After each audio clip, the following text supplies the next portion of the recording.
I never imagined a Wi-Fi router could turn into the biggest source of drama on my street. But then again, I never imagined a grown man would stand on my front porch at 7 o'clock on a Tuesday evening, holding a stack of printed internet logs like they were evidence in a murder trial.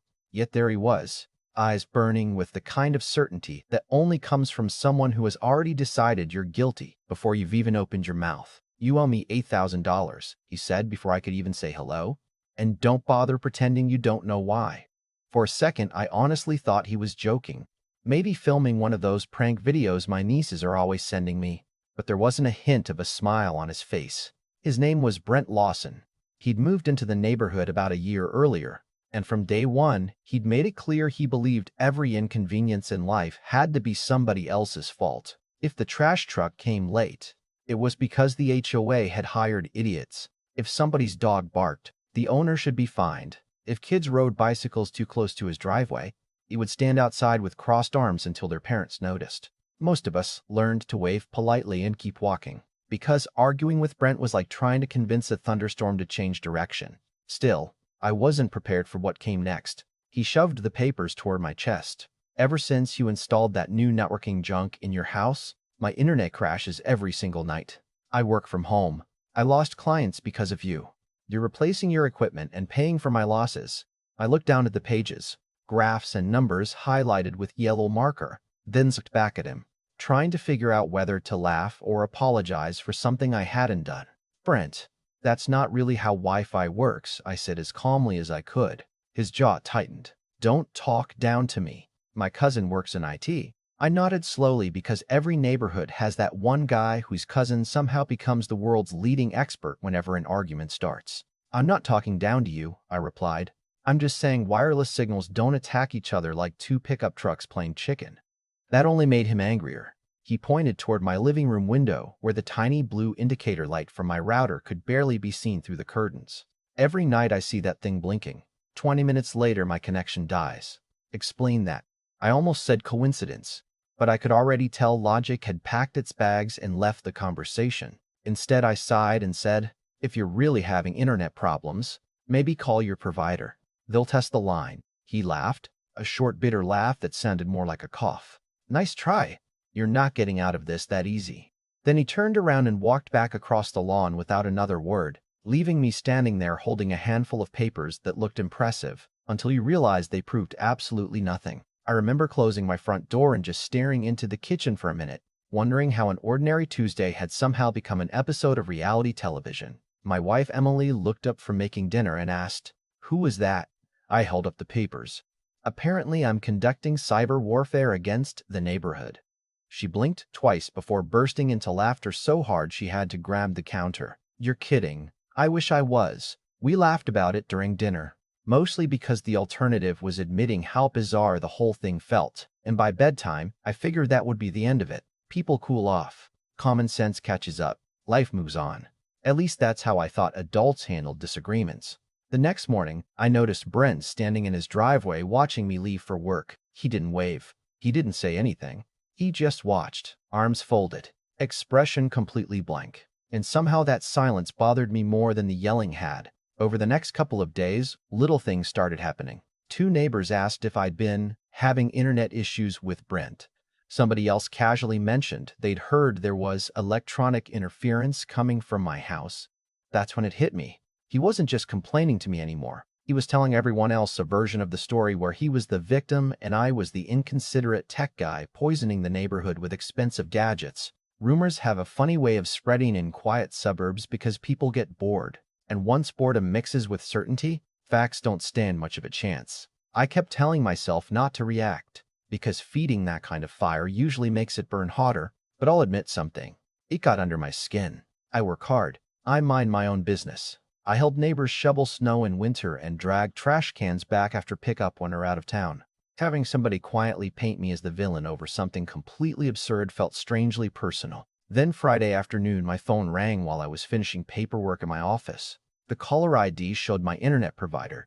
I figured maybe it was a promotional call, until the representative politely introduced herself and said, "Mr. Carter, we've received a formal complaint regarding possible wireless interference originating from your residence. According to company policy, we'd like to schedule an inspection." I actually laughed because I thought she had to be reading the wrong account. But the silence on the other end told me she wasn't joking. Someone had officially reported me. Someone had turned a ridiculous neighborhood argument into a documented investigation. And in that moment, I realized this wasn't going to end with a simple conversation across the fence. Whatever Brent thought he was proving, he'd just invited professionals into the story. And somehow I had a feeling that was about to change everything. Now, before I tell you what happened when the technician finally showed up, let me step out of the story for just a minute, because this is where a lot of neighborhood disputes go completely off the rails.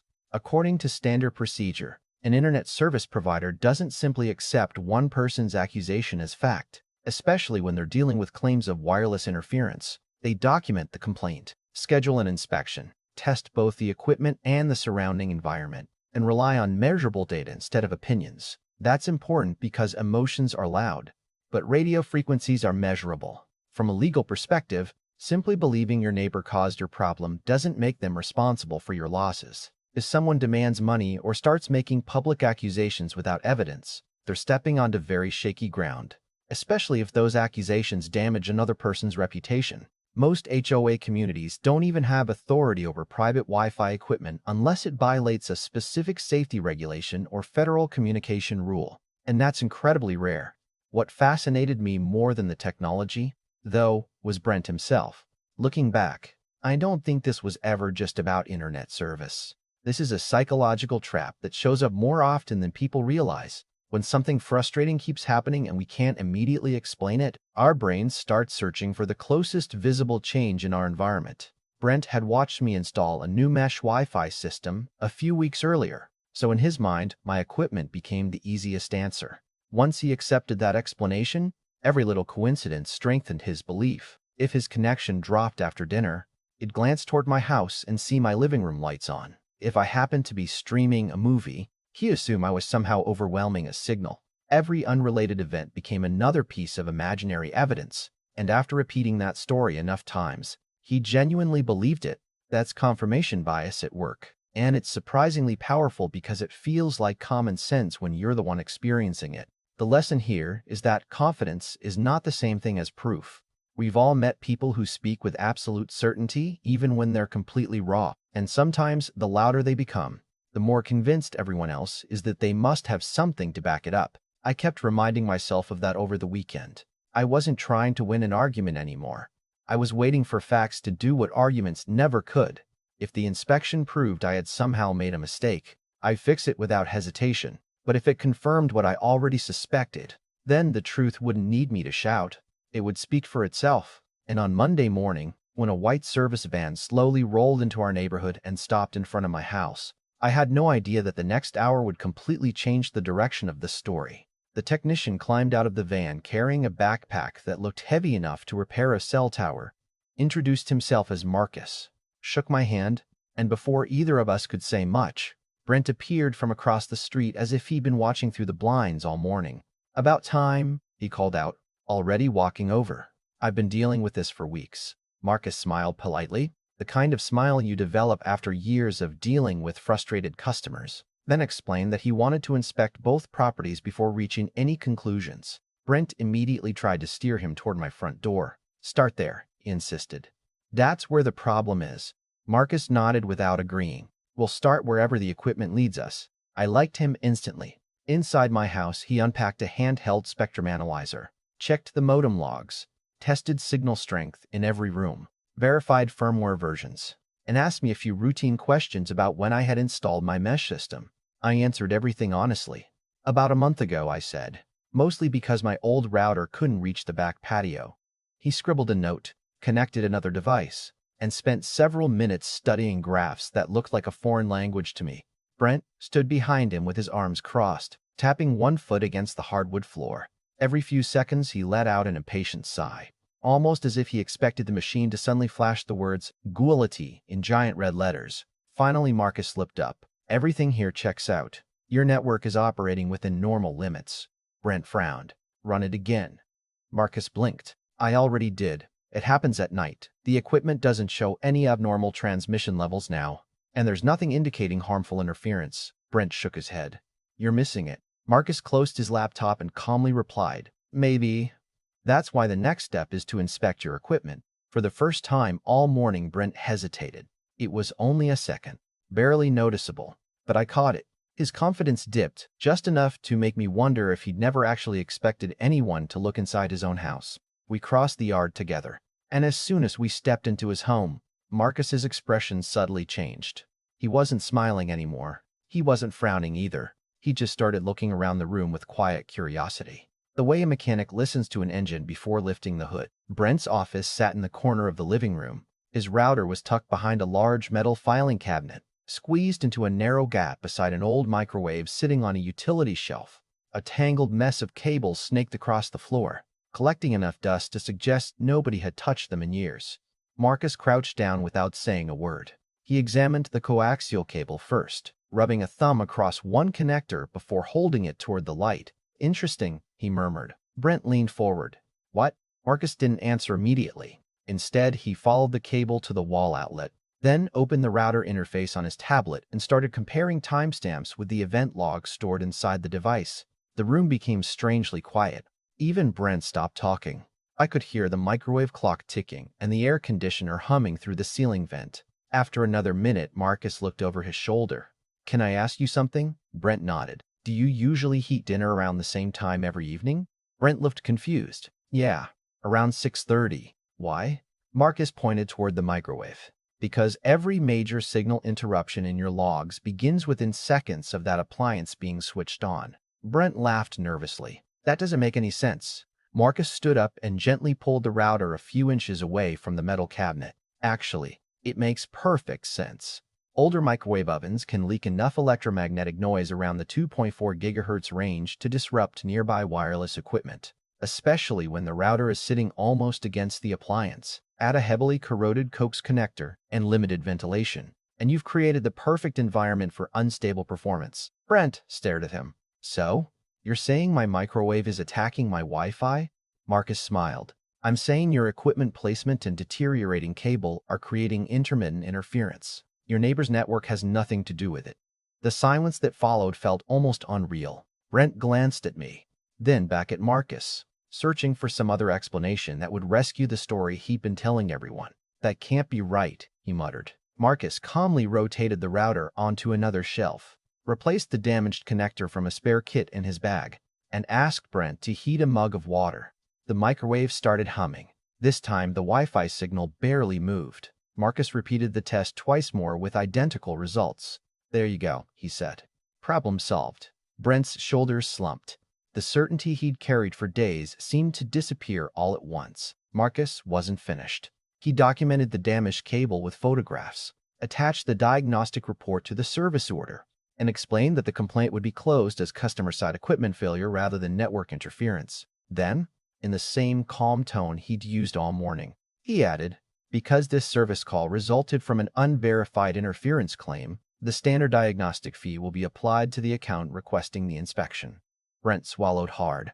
"How much?" Marcus told him. It wasn't $8,000, not even close, but judging by Brent's expression, it might as well have been. Before leaving, Marcus shook my hand one more time and thanked me for cooperating. Then he looked at both of us and said something I've remembered ever since. Neighborhoods work a lot better when people investigate problems before assigning blame. After the van disappeared around the corner, Brent and I stood there for a few awkward seconds. I wasn't interested in embarrassing him. Honestly, I'd have accepted a simple, "Looks like I got it wrong." Instead, he cleared his throat, muttered something about needing to get back to work, and walked inside without another word. That should have been the end of it, but sometimes the quiet after a storm teaches you more than the storm itself. And over the following weeks, I realized the real lesson had very little to do with Wi-Fi and everything to do with how easily suspicion can spread through a community when confidence replaces evidence. Looking back now, I don't remember the model number of my router, the exact speed of my internet plan, or even what day that inspection bill finally showed up in Brent's mailbox. What I remember is standing at my kitchen window a few days later with a cup of coffee in my hand, watching him pull a white envelope out of his mailbox, tear it open with the same confidence he'd carried onto my porch the week before, then slowly lower the paper as the reality of the situation settled in. He didn't throw his hands in the air or start yelling. He just stood there for a long moment, staring at the page like he was hoping the numbers would magically change if he looked long enough. Sometimes consequences don't need dramatic music or courtroom speeches. Sometimes they're printed in black ink on ordinary paper. We never really became friends after that. We also never became enemies. In a strange way, we became something quieter than both. We'd pass each other while mowing our lawns, give a small nod, maybe exchange a quick morning, then keep walking. The tension that had once filled every conversation disappeared, replaced by an unspoken agreement that some subjects were better left buried. Every now and then, I'd see a package on his porch and move it out of the rain if a storm rolled in before he got home. A few months later, when my garbage can tipped over during heavy winds, I noticed it had already been stood back up before I got outside. Neither of us mentioned it. Maybe that was his version of an apology. Maybe it wasn't. At some point, it stopped mattering. What mattered was understanding how easily ordinary people can convince themselves of extraordinary things when frustration takes over. I've thought about that more than I expected. Brent wasn't an evil man. He wasn't running some elaborate scam or trying to destroy my life. He was frustrated, embarrassed that he couldn't solve a problem affecting his work, and desperate for an answer that made sense to him. Once he found someone convenient to blame, every new coincidence reinforced the story he'd already decided was true. That's a dangerous habit because it doesn't just affect internet connections. It affects friendships, neighborhoods, workplaces, even families. We all carry invisible biases that whisper, "See, I told you I was right," while quietly ignoring everything that points in the opposite direction. That's why I keep coming back to one simple idea. The lesson here is that evidence should always arrive before accusations, not after. If you reverse that order, you're no longer searching for the truth. You're just searching for proof that your anger was justified. According to standard procedure, whether you're dealing with a service company, an HOA complaint, or even a disagreement between neighbors, facts come first. Conclusions come second. Skip that order, and everyone loses, including the person who thought they was winning. From a legal perspective, false accusations can become expensive very quickly. But from a human perspective, damaged trust is often the bigger cost because invoices get paid, while reputations can take years to recover. I also learned something about myself. A younger version of me probably would have argued louder, tried to embarrass Brent in front of the technician, or reminded everyone in the neighborhood that I'd been right all along. Instead, I discovered that staying calm isn't weakness. Sometimes it's the strongest move you can make because the truth doesn't need extra volume when the facts are already on your side. The technician didn't rescue me because I made the best speech. He simply measured what was actually happening and let reality do the talking. That's a lesson worth remembering long after routers become outdated and internet standards change again.